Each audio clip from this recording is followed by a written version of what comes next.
ನಮಸ್ಕಾರ. ವನಜಾ ಮಲೆನಾಡು ಬಂದಾಯಿತು. ಹೊಸ ವಿಡಿಯೋ ತಂದಾಯಿತು. ಬನ್ನಿ, ಇವತ್ತು ಆಸೆ ಸೀರಿಯಲ್ಲು ಹೇಗೆ ಮೂವ್ ಆಗುತ್ತೆ ಮತ್ತು ಏನೇನು ಸ್ಟೋರಿ ಇದೆ ನೋಡೋಣ ಬನ್ನಿ.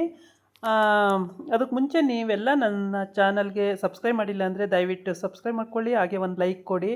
ಇವತ್ತು ಹೂ ಕಟ್ಟೋ ಅಂತ ಮಾತುಕತೆ ನಡೀತಾ ಇದೆ. ಆದರೆ ಮೀನಾ ಮತ್ತು ಶಾಂತಿ ಹೂ ಕಟ್ಟೋದು ಮತ್ತು ಇನ್ನು ಮಿಕ್ಕಿದವರೆಲ್ಲ ಎಲ್ಪ್ ಮಾಡೋದು ಅಂತ ಮಾತುಕತೆ ನಡೀತಾ ಇದೆ. ಮತ್ತು ಅಡುಗೆ ತಿಂಡಿ ಎಲ್ಲ ಗಂಡಸರು ಮಾಡೋದು, ಹೀಗೆ ಎಲ್ಲ ಮಾತಾಡ್ಕೊಳ್ತಾ ಇದ್ದಾರೆ. ಆದರೆ ಇಲ್ಲಿ ಮನೋಜಿಗೆ ಹೂ ಕಟ್ಟಕ್ಕೆ ಬರೋಲ್ಲ. ಆದರೆ ಅವನಿಗೆ 50,000 ದುಡ್ಡು ಬೇಕೇ ಬೇಕು.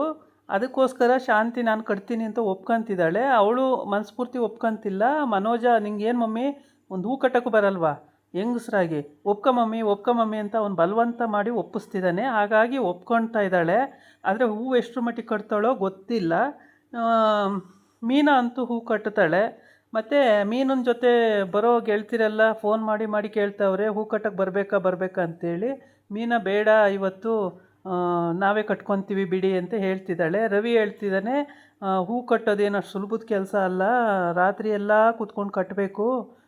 ಅಂಥದ್ರಲ್ಲಿ ಇವರಿಬ್ಬರೇ ಕಟ್ತೀವಿ ಅಂದರೆ ಎಲ್ಲ ಆಗುತ್ತೆ. ಅಷ್ಟೊಂದು 100 ಮಾರು ಹೂ ಕಟ್ಟಬೇಕು ಅಂದರೆ ಸುಮ್ಮನೆ ಒಬ್ಬೊಬ್ಬರು 100 ಮಾರು ಕಟ್ಟಬೇಕು, ಎಲ್ಲಾಗುತ್ತೆ ಕಟ್ಟಲಿಕ್ಕೆ ಅಂತ ರವಿ ಕೇಳ್ತಾ ಇದ್ದಾನೆ. ಆದರೆ ಇಲ್ಲಿ ಸೂರ್ಯ ಹೇಳ್ತಾನೆ, ಆಯಿತು ಸಕ್ಕರೆನೂ ಮತ್ತು ಮೀನನ್ನು ಕಟ್ತಾರೆ ಬಿಡು, ನಾವು ಸ್ವಲ್ಪ ಸಹಾಯ ಮಾಡೋಣ ಅಂತ. ಆಮೇಲೆ ಮನೋಜ ಕಟ್ತಾನ. ಮನೋಜ ಏನು ಮಾಡ್ತಾನೆ, ಅವನು ಸುಮ್ಮನೆ ಡೋಂಗಿ ಬಾಬಾ ಅಂತ ಹೇಳ್ತಾರೆ. ಹೌದು ಕಣೋ ಅಪ್ಪಿ, ನನಗೆ ಹೂವೆಲ್ಲ ಕಟ್ಟಕ್ಕೆ ಬರಲ್ಲ, ನಾನು ಬೇಕಾದ್ರೆ ಏನಾದರೂ ಎಲ್ಪ್ ಮಾಡ್ತೀನಿ, ಕಾಫಿ ಟೀ ಈ ಥರದ್ದೆಲ್ಲ ರಾತ್ರಿಯೆಲ್ಲ ಎಲ್ಪ್ ಮಾಡ್ತೀನಿ. ಅಡುಗೆ ಮನೆಗೆ ಹೋಗಿ ಮಲ್ಕೊಬಿಡು ಚೆನ್ನಾಗಿ, ಆಮೇಲೆ ನೀನು ಕಾಫಿ ತಂದೆ ನಾವು ಕುಡ್ದು ಅದಾಯಿತು ಅಂತ ರವಿ ಹೇಳ್ತಾನೆ.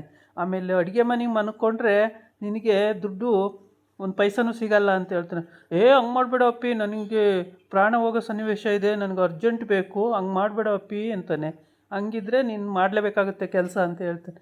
ಮನೋಜ ಹಂಗಂತ ಹೇಳಿದಾಗ ಶಾಂತಿ, ಏನೋ ನಿನಗೆ ಅಷ್ಟು ಮಾಡೋಕ್ಕಾಗಲ್ವೇನೋ, ಹೂವೆಲ್ಲ ರಾತ್ರಿ ನನಗೋಸ್ಕರ ನಾನು ನಿದ್ರೆಗಟ್ಕೊಂಡು ಕಟ್ಟಬೇಕು, ನೀನು ಮಾತ್ರ ಇಷ್ಟು ಮಾಡೋಕ್ಕಾಗಲ್ವೇನೋ ಅಂತ ಅವನಿಗೆ ಬೈತಾಳೆ.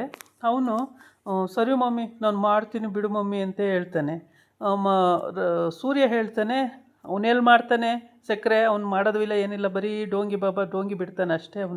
ಅವನು ಯಾವ ಕೆಲಸನೂ ಮಾಡಲ್ಲ, ಬರೀ ಅವ್ನು ಸಾಲ ಮಾಡೋದು ನಾವು ತೀರಿಸೋದು, ಅವ್ನು ಸಾಲ ಮಾಡೋದು ನಾವು ತೀರಿಸೋದು, ಇದೇ ಆಗೋಗುತ್ತೆ ಅವ್ನ ಜೀವನ ಪೂರ್ತಿ, ಯಾರಿಗೆ ಬೇಕು ಈ ಕರ್ಮ ಅಂತ ಸೂರ್ಯ ಹೇಳ್ತಾನೆ. ಆಮೇಲೆ ಇದೇ ಥರ ಡಿಸ್ಕಸ್ ನಡೀತಾ ಇರುತ್ತೆ ರಾತ್ರಿಯೆಲ್ಲ, ಹಗಲೆಲ್ಲ.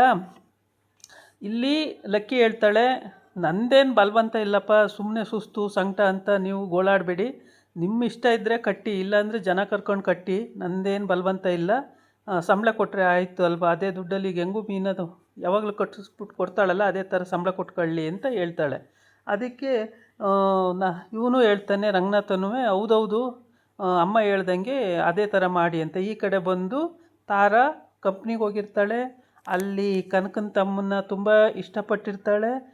ಆದರೆ ಕನಕನ ತಮ್ಮಗೆ ಹೇಳೋಕ್ಕಾಗ್ತಾ ಇಲ್ಲ, ನಾನು ನಿನ್ನ ಇಷ್ಟಪಟ್ಟಿದ್ದೀನಿ ಅಂತ ಇವಳು ಹೇಳೋಕ್ಕಾಗ್ತಾ ಇಲ್ಲ. ಅವನು ಹೋಗ್ಬಿಟ್ಟು, ಏನು ನೀವೇನು ಮಾಡ್ತಾ, ನನ್ನನ್ನು ಏನಾರು ನೆನ್ಕೋತಾ ಇದ್ದೀರಾ ಅಂತ. ಇಲ್ಲ ಮೇಡಮ್, ನಿಮ್ಮನ್ನೇನು ನೆನ್ಕೊಳ್ಳಿಲ್ಲ ನಾನು ಅಂತ ಹೇಳ್ತಾನೆ. ಹೌದಾ, ನನಗೆ ಹಂಗೆ ಅನ್ನಿಸ್ತು, ಅದಕ್ಕೆ ಕೇಳೋಣ ಅಂತ ಬಂದೆ ಅಂತ ಏನೋ ಹೇಳ್ತಾಳೆ. ಈ ಮೇಡಮ್ ಯಾಕೆ ಹಿಂಗೆ ಅಂದರು ಅಂತೇಳಿ ಅವ್ನು ತಲೆಗುಳ ಬಿಟ್ಕೊಂಡು ನೋಡ್ತಾ ಇರ್ತಾನೆ. ಅಷ್ಟೊತ್ತಿಗೆ ಅವ್ನ ಸ್ನೇಹಿತ ಬಂದು, ಏನು ನಿನಗೆ ಕಾಳಾಗ್ತಾ ಇರೋಂಗಿದೆ ಅಂತ. ಸುಮ್ಮನಿರೋ, ಮೇಡಮ್ ಬಗ್ಗೆ ಹಂಗೆಲ್ಲ ಮಾತಾಡಬೇಡ. ಏನಿಲ್ಲ ಮಾರಿ, ಅದೇ ಥರ ಇದೆ.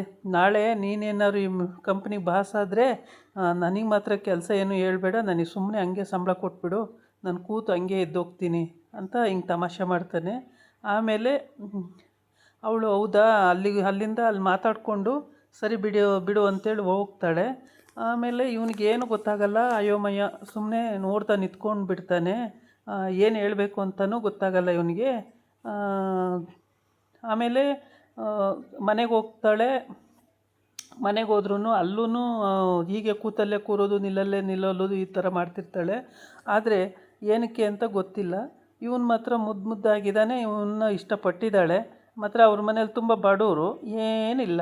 ಆದರೆ ಹುಡುಗನಿಗೆ ಇಷ್ಟಪಡ್ತಾರೋ ಅವರಪ್ಪ ನೋಡಬೇಕು.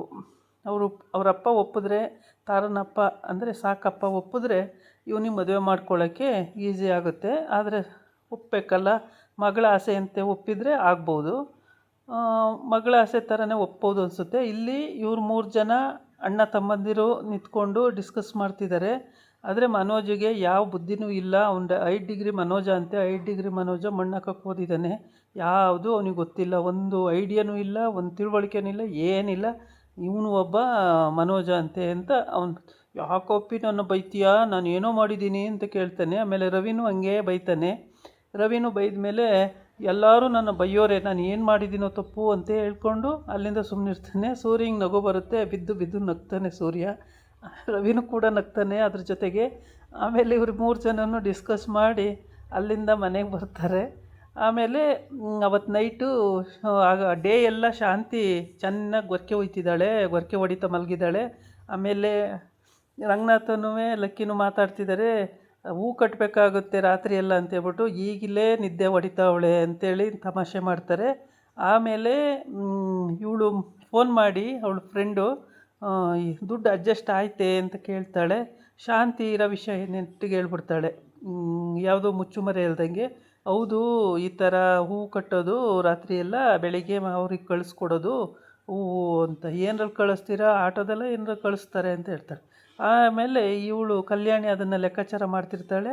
ಆಟೋಕ್ಕೇ ನಮ್ಮ ಕಡೆನೇ ಬರೋಂಗೆ ಮಾಡ್ಕೊಬಿಡೋಣ ಅಂತ ಐಡಿಯಾ ಮಾಡ್ಕೊಂಡವಳೆ. ಈ ಕಡೆ ಬಂದು ತಾರನ ಮನೆಯಲ್ಲಿ ಅಪ್ಪ ಮಗಳು ಇಬ್ಬರೂ ಕೂತಿರ್ತಾರೆ ಮಾತಾಡ್ತಾ. ತಾರಿಗೆ ಬಿಕ್ಲಿಕ್ಕೆ ಬರುತ್ತೆ. ಬಿಕ್ಲಿಕ್ಕೆ ಬಂದಾಗ ಏನಕ್ಕೆ ಬಿಕ್ಲಿಕ್ಕೆ ಬರ್ತಾ ಇದೆಯಲ್ಲ ಅಂತೇಳ್ಬಿಟ್ಟು, ಯಾರನ್ನಾರ ನೆನ್ಕೊಂಡ್ರೆ ಇಷ್ಟಪಟ್ಟರೆ ಬಿಕ್ಲಿಕ್ಕೆ ಬರುತ್ತೆ ಅಂತ ಅವರಪ್ಪ ಮತ್ತು ಮನೆ ಕೆಲಸದ ತಾಯಮ್ಮ ಹೇಳ್ತಾರೆ. ಅದಕ್ಕೆ ಇಲ್ಲಪ್ಪ, ನಾನು ಯಾರನ್ನೂ ನೆನ್ಕೊಂಡಿಲ್ಲ ಅಂತೆ. ಆಮೇಲೆ ಅವ್ರು ಬಿಡಿಸಿ ಕೇಳುವಾಗ ಹೌದು ಹಂಗೆ ಅಂತ ಬಿಟ್ಟು ಏನೇನೋ ಹೇಳ್ತಾಳೆ. ಅವನ ಕನಸಲ್ಲೇ ಇರ್ತಾಳಲ್ಲ, ಹಂಗಾಗಿ ಏನೇನೋ ಹೇಳ್ತಾಳೆ. ಅವಾಗ ಯಾರನಿಗೆ ಹಂಗಂತ ಇದೆಯಂದರೆ, ನಾನು ಯಾರಿಗೂ ಹೇಳಿಲ್ಲಪ್ಪ, ನಂಗೆ ಗೊತ್ತಿಲ್ಲಪ್ಪ ಅಂತ ಹೋಗ್ಬಿಡ್ತಾಳೆ ರೂಮಿಗೆ. ಆವಾಗ ಅವರಪ್ಪ ಹೇಳ್ತಾನೆ, ತಾಯಮ್ಮ ಕರೆಕ್ಟಾಗಿ ವಿಚಾರಿಸು, ಯಾರನ್ನ ಲವ್ ಮಾಡ್ತಿದ್ದಾಳೆ, ಏನು ಕತೆ, ಯಾರನ್ನಾರ ಇಷ್ಟಪಟ್ಟಿದ್ರೆ ಕರೆಕ್ಟಾಗಿ ವಿಚಾರಿಸು ತಾಯಮ್ಮ, ಮುಂದೆ ನೋಡೋಣಂತೆ ಏನು ಅಂತೇಳಿ ಅಂತ ಹೇಳ್ತಾನೆ. ಆಮೇಲೆ ಅವ್ರು ಏನೇನೋ ತೋರಿಸ್ಬಿಟ್ಟು ಇದು ಹಂಗೆ ಇದು ಹಿಂಗೆ ಅಂತ ಏನೇನೋ ಹೇಳ್ತಾನೆ ಅವರಪ್ಪ. ಅದು ಜಿರಳೆ ಕಂಡ್ರೆ ಭಯ ಅಲ್ವಾ ನಿನಗೆ, ನೋಡಲೆ ಅಲ್ಲಿ ಜಿರಳೆ ಇದೆ ಅಂತ. ಓ ಜಿರಳೆ ಏನು, ನಾನು ರಾತ್ರಿ ಎಲ್ಲ ಜಿರಳೆ ನೋಡಿರ್ತೀನಿ, ನಾನೇನೇ ಹೆದ್ರಲ್ಲ ಅಂತಾಳೆ. ಆಮೇಲೆ ಹಿಂಗೇನೆ ಎಲ್ಲ ಅದು ಇದು ತೋರಿಸ್ಬಿಟ್ಟು ಎದ್ದಿಸ್ಬೇಕು ಅಂತ, ಅಂದರೆ ಬಿಕ್ಲಿಕ್ಕೆ ಹೋಗಬೇಕು, ನೀರು ಕುಡಿ ಅಂದರೆ ನೀರು ಕುಡಿಯಲ್ಲ ಅಂದ್ಲಲ್ಲ, ಅದಕ್ಕೆ ಬಿಕ್ಲಿಕ್ಕೆ ಹೋಗಬೇಕು ಅಂತ ಆ ಥರ ಮಾಡೋಣ ಅಂತ ಇರ್ತಾನೆ. ಅದು ಯಾವುದು ವರ್ಕ್ ಆಗಲ್ಲ. ಆಮೇಲೆ ತಾಯಮ್ಮಗೆ ಹೇಳ್ತಾನೆ, ಕರೆಕ್ಟಾಗಿ ವಿಚಾರಿಸು ತಾಯಮ್ಮ ಅದೇನು ಅಂತೇಳಿ ವಿಚಾರಿಸ್ಬಿಟ್ಟು ನನಗೆ ಹೇಳು, ಮುಂದೆ ನೋಡೋಣಂತೆ ಅಂತ ಹೇಳ್ಬಿಟ್ಟು ಅವನ ಪಾಟಿಗೆ ಅವನು ಹೋಗ್ತಾನೆ. ಈ ಹುಡುಗಿ ಯಾವುದೂ ಹೇಳೋದೇ ಇಲ್ಲ, ಮುಚ್ಚಿಟ್ಕೊಂಡಿದ್ದಾಳೆ. ಆದರೆ ಅವನನ್ನು ತುಂಬ ಇಷ್ಟಪಡ್ತಿದ್ದಾಳೆ. ಅವನು ಬಾಯ್ಬಿಟ್ಟು ಹೇಳ್ತಾ ಇಲ್ಲ. ಇವಳು ಆಗಿ ಅವನು ಸೇರ್ಕೊಂಡಿದ್ದಾನೆ ಕೆಲಸಕ್ಕೆ ಅವ್ರ ಕಂಪ್ನಿಗೆ. ಆದರೆ ಇವಳು ಏನನ್ನೂ ಬಾಯ್ಬಿಟ್ಟು ಹೇಳ್ತಾ ಇಲ್ಲ, ಅವನಿಗೂ ಹೇಳ್ತಾ ಇಲ್ಲ, ಮನೆಗೂ ಹೇಳ್ತಾ ಇಲ್ಲ. ಒಳಗೆ ಖುಷಿ ಪಡ್ತಿದ್ದಾಳೆ, ಒಂದೊಂದ್ಸಲಿ ದುಃಖ ಪಡ್ತಿದ್ದಾಳೆ, ಒಂದೊಂದ್ಸಲಿ ಖುಷಿ ಪಡ್ತಿದ್ದಾಳೆ. ಹಿಂಗೆ ಹೇಳೋದು, ಏನಾರು ಹೆಚ್ಚು ಕಮ್ಮಿ ಆಗ್ಬಿಟ್ರೆ ಏನು ಅನ್ಕೋತಾರೆ, ಹಾಗೆ ಹೀಗೆ ಅಂತ ಹಿಂಗೆ ಯೋಚನೆಗಳು ಅವಳದು. ಏನು ಹೇಳೋಕ್ಕಾಗ್ತಾ ಇಲ್ಲ. ಬೆಟ್ಟದಷ್ಟು ಆ ಹುಡುಗನ ಲವ್ ಮಾಡ್ತಿದ್ದಾಳೆ. ಇಬ್ಬರಿಗೂ ಜೋಡಿನೂ ತುಂಬ ಚೆನ್ನಾಗಿದೆ. ಇನ್ನೇನು ಅವ್ರ ಮನೇಲಿ ಒಪ್ತಾರೆ. ಯಾರು ಅವನ ಹೆಸರು ಅಲ್ಲಿ ಫಸ್ಟು ಮಂಜು ಅಂತ ಇತ್ತು, ಇವಾಗೇನು ಚೇಂಜ್ ಪಡ್ಕೊಂಡಿದ್ದಾನೋ ಗೊತ್ತಿಲ್ಲ. ಅವನು ಒಪ್ತಾನೆ, ಮೀನಾನೂ ಒಪ್ತಾಳೆ. ಕನಕನ ತಮ್ಮ ಅನ್ನೋದು ಗೊತ್ತಾಗಿದೆ. ಅಂದರೆ ಅವನ ಫ್ರೆಂಡನ್ನ ತಾರ ವಿಚಾರಿಸಿದಾಗ ಯಾರ ಮನೆ ಹುಡುಗ ಇವನು, ಯಾರ ಕಡೆಯಿಂದ ಬಂದಿರೋದು, ಮತ್ತು ಇವರು ಅಕ್ಕ ತಂಗಿರು ಎಷ್ಟು ಜನ ಅಂತ ಎಲ್ಲ ವಿಚಾರಿಸಿದಾಗ ಕನಕನ ತಮ್ಮ ಅಂತ ಗೊತ್ತಾಗಿದೆ. ಕನಕನ ತಮ್ಮನ ಹೌದಾ ಅಂತೇಳ್ಬಿಟ್ಟು ಸರಿ ಅಂತೇಳಿ ಸುಮ್ಮನಾಗಿರ್ತಾಳೆ. ಯಾರ ತಮ್ಮ ಆದರೆ ನನಗೇನಂತೆ, ಸುಮ್ಮನೆ ಕೇಳಿದೆ ಹಾಗೆ ಹಿಂಗೆ ಅಂತೇಳಿ ಹಂಗೆ ವಾದಿಸಿ ಸುಮ್ಮನಾಗಿರ್ತಾಳೆ. ಈ ಕಡೆ ಬಂದು ರಂಗನಾಥ ಮತ್ತು ಲಕ್ಕಿ ಇಬ್ಬರು ಸೇರಿಕೊಂಡು ತರಕಾರಿ ಸೊಪ್ಪು ಎಲ್ಲ ಸೋಸ್ತಾ ಇರ್ತಾರೆ. ಸೋಸೋ ಟೈಮಿಗೆ ರಂಗನಾಥ ಹಿಂಗೆ ತಮಾಷೆ ಮಾಡ್ತಿರ್ತಾನೆ. ಅದಕ್ಕೆ ಲಕ್ಕಿ ಕೇಳ್ತಾಳೆ, ರಂಗ ನೀನು ಈ ಮನೇಲಿ ಸುಖವಾಗಿದೆಯೇನೋ ಅಂತ. ಅದಕ್ಕೆ ರಂಗ ಹೇಳ್ತಾನೆ, ಅಮ್ಮ ನಾವೆಲ್ಲಿರ್ತೀವೋ ಅಲ್ಲಿ ಸುಖ ಅಂದ್ಕೊಂಡು ಬದುಕಿದ್ರೆ ಸುಖ ಆಗುತ್ತೆ ಕಣಮ್ಮ, ನರಕ ಅಂತ ಬದುಕಿದ್ರೆ ನರಕ ಆಗುತ್ತೆ. ಹಂಗೆ ಅಂದ್ಕೊಂಡು ನಾನು ಸುಖ ಅಂದ್ಕೊಂಡೆ ಬದುಕಿದ್ದೀನಿ ಕಣಮ್ಮ ಅಂತ ಹೇಳ್ತಾನೆ. ಹೌದೇನೋ ರಂಗ, ನಂಗೆ ಹಂಗೆ ಅನ್ಸಲ್ಲ ಕಣೋ ಅಂತ. ಏನು ಮಾಡೋಕ್ಕಾಗುತ್ತಮ್ಮ, ನಾವು ಹೆಂಗಿರ್ತೀವೋ ಹಂಗೆ ಬದುಕಬೇಕು ಅಂತ ಹೇಳ್ತಾನೆ. ಮೀನಾ ಆ ಕಡೆ ನೋಡಿಬಿಟ್ಟು ಉಸ್ನೆಗೆ ನೆಗಾಡ್ಕೊಂಡು ಸುಮ್ಮನೆ ಆಗ್ತಾಳೆ. ಅಂದರೆ ಇದಕ್ಕೂ ಉದಾಹರಣೆ ಏನು ಅಂತ ಅಂದರೆ, ಶಾಂತಿ ಬಜಾರಿ ಅವಳ ಜೊತೆ ಹೆಂಗೆ ಬದುಕ್ತಾ ಇದೀಯ ನೀನು, ಸುಖವಾಗಿದೆಯಾ ಅಂತ ಕೇಳ್ತಾ ಇದ್ದಾಳೆ. ಇದಾಗಿತ್ತು ಇವತ್ತಿನ ವಿಡಿಯೋ. ನಾಳೆ ಇನ್ನೊಂದು ವಿಡಿಯೋ ಜೊತೆ ಬರ್ತೀನಿ. ನಮಸ್ಕಾರ.